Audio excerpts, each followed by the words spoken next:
Now, what you think of as iconic jazz tone will differ to the next person, and it should. It's subjective, but I thought I'd share 3 tips on the way I like to achieve the tone I'm after. Before I get into it, I'm just out of interest, would love to know, what sort of words would you describe quintessential jazz tone with? Would you say like clean, fat, warm, creamy, mellow, woody? I always find that interesting, the way we describe these sounds. It's sometimes quite peculiar. Now, the first thing to say, which some people find strange and I'm sure some people will relate to, is I'm not a big tweaker on amp settings particularly. Once it's set, I tend to just leave it. So today I'm not here to talk about amps, I'm here to talk about how other things affect our tone. Because amps is one of those things which, you know, to actually cover that topic in detail would be very difficult, because we've all got different amps at home.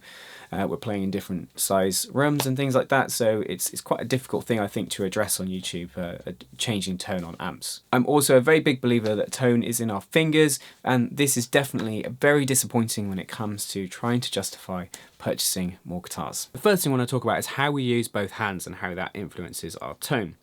For me, good tone comes from using the fingers as well as we can to play notes, and that means proximity to the fret and lightness of touch. So if I was trying to play here, fret 7 on the D string, you've got to get close to the fret. If you look there, I'm not back here, I'm not in the middle, I'm close to it. I'm not on top of it either. Look, if I play on top of the fret, the note gets dull. There it sounds best. Further back, like if I get back there, I might get some muting, or the tone might not sound so full. And regardless of what finger I use,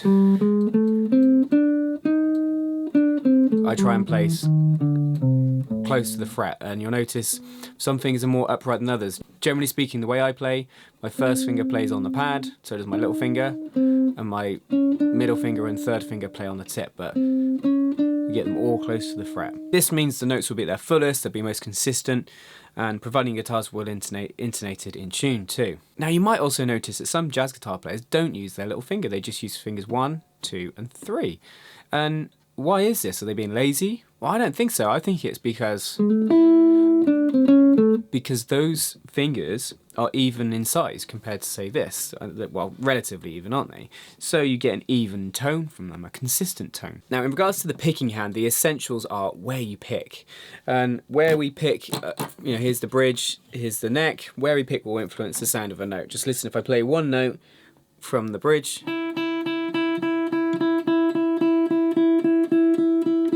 it's obviously getting mellower and fuller the closer I get to the neck. So you'll notice most jazz guitar players tend to play close to the neck. Not to say you have to, but it's where you will get a warmer tone. And most people opt for a pick on the kind of thicker side, I'd say.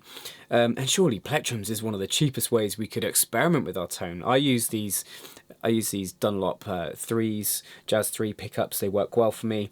I can achieve, you know, a full tone with them. They don't slip out of my hand.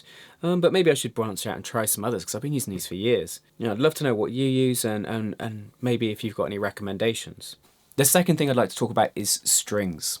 So changing strings is an easy way we can change up the tone on an instrument, and the default choice for most jazz guitar players is flat wound strings. Now, I would question this, not questioning using flats and questioning whether they're always the right choice for people, because flat wounds didn't become commonplace till, I believe, the mid-50s. So if you want that sound, that later on sound, then yeah, go for it. And obviously can be a bit duller. Obviously you lose the string noise, which is a benefit for a lot of people, but let's say you aspire to sound like Charlie Christian or some of the earlier jazz guitar players. They weren't using flats because they didn't exist, so you know, you're probably going to want to look at rounds. Or on an acoustic archtop, you might even consider bronze bass strings. But I do think when most people think of iconic jazz tone, it's probably that flat wound sound that they're imagining. And putting flats, I think, can have impact on some guitars more than others, more pronounced changing of the sound of them. You know, if you put them on an archtop that's come from rounds, it maybe doesn't make as big a difference to say as I think putting it on a solid body. Like if you change the Telecaster strings over to flats, it has I think a bigger difference to the overall tone than say if you do it to an archtop, which maybe already has a fuller sound. I would say if you're a user of flat wounds, or the other way, round wounds, you know, it's always good to experience both. And try them out to see what you prefer. And sometimes when it comes to tone, feel is as important, and sometimes we might make sacrifices on the tone a little bit because we prefer the feel of a certain gauge of strings, or you know, just the way a particular instrument feels with that type of string. String gauge is also very important. I would say the minimum gauge a lot of jazz guitar players would would use would be 11s. It depends on the guitar for me. If it's a solid body, I use 11s, and on an arch top, I often use 12s. But personally, I know some people will go fatter than that. I feel there's a happy medium for me somewhere there. I find my favourite brand of strings for jazz guitar is Tomastic Infeld. They're not cheap, but they last a long time, and they're excellent quality for, I think, the intonation and the sound of them. On this guitar, my chief arch top, Super 5. I've currently actually got the Tomastic flats actually on here. I prefer their round wound bebop set, but I've got, I got a bulk buy at some point of these, and I just want to get through them rather than waste them. But I will change it back to round wounds once I've got through these. On my Gibson L7, which I made a recent video on, that's actually got Diodario round wounds 12 to 52, I believe. I think on those kind of acoustic arch tops, you need a heavier gauge string to really drive the top. I used to use Diodario chromes as my choice for flats, but once I tried Tomastics, I'm never going back. They're just far superior in my opinion. On my solid bodies, because occasionally I might want to just play some other sort of styles on them, like my tellies, I tend to use 11s, so I can still do big bends if I feel like playing some rock or blues occasionally, and I just use the regular Diodario set. And the other thing possibly specific to jazz when it comes to choosing strings is you'll get a lot of jazz players using a wound G rather than a plain G. Again, a personal thing, and you need to experience both to see what you prefer. But what strings you choose to go for will obviously influence the tone of your instrument, and that's something to factor into shaping your tone. My third way of achieving the tone you're after is to EQ. Now, I think this is where the conversation gets interesting. This is where I think the advice of internet forums and YouTube and the like,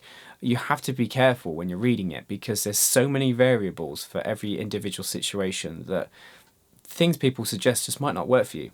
And when someone says, oh, this is the way you want to set up an amp for a jazz guitar, it's like, well, that depends on the guitar you're using, and let's face it, that's more varied than ever now. You got people playing jazz more and more so on solid bodies, obviously the traditional semis and arch tops, and maybe even just a regular acoustic guitar. The amps we're using, so some amps will have treble and bass as the only EQ, others will have middle too, others might not even have that. They might have just some weird one knob which changes the tone, or you might have amp voices or amp modeling, all these complex amps there are these days. So I think it's very difficult to someone say, oh, I like to up the mids, or I like to roll everything down and then up this, and it might not work for you. And then obviously the pickups, so whether you've got single coils or humbuckers, they all respond differently. Different guitars, different amps. If you're playing with other people, how you EQ your guitar won't be the same as you do it at home, because you've got to fit in and blend in sonically with everything else. If you really like a mellow tone, a warm mellow tone, when you play with other people, that might be too mellow for them to really hear the voicings in your chords. And something that I feel doesn't get talked about enough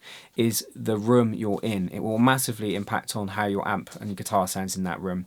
The different dimensions, the shape, the ceiling height, the reflections that you get in a room are all going to be different to the next person. So it's very difficult to just copy someone else's settings and make it work for you. Some rooms are very dry, some are really lively, and you've got to account for that. So for me, it comes down to this. There are many different ways of achieving and varying our tone, and some methods are simply better for other people. You've got the EQ on the amp, you've got the tone controls or tone control on the guitar, and some people might also bring an EQ pedal into the equation. A couple very simple methods though to work on changing the tone or shaping the tone of your amp. Either turn all the tones to 0 and then gradually dial them in until you find what you want, or set them off at 12 o'clock, so in the middle range, and tweak from there. And the tone will depend on the guitar I'm using, say the strings, the amp, and definitely that room size, all those variables. Now, thinking a bit more about strings, you could check out my video of my comparison of flats and round wounds on arch tops. I'll put that on the screen. Have you got any tone tips, or have you got any questions, any comments on any of the suggestions I've made? As I said, it is subjective. Appreciate any feedback or any other suggestions that you feel might help other people trying to seek out that tone they're looking for. Anyway, jazz guitar lessons and videos like this every Wednesday and Saturday. Until next time, you take care.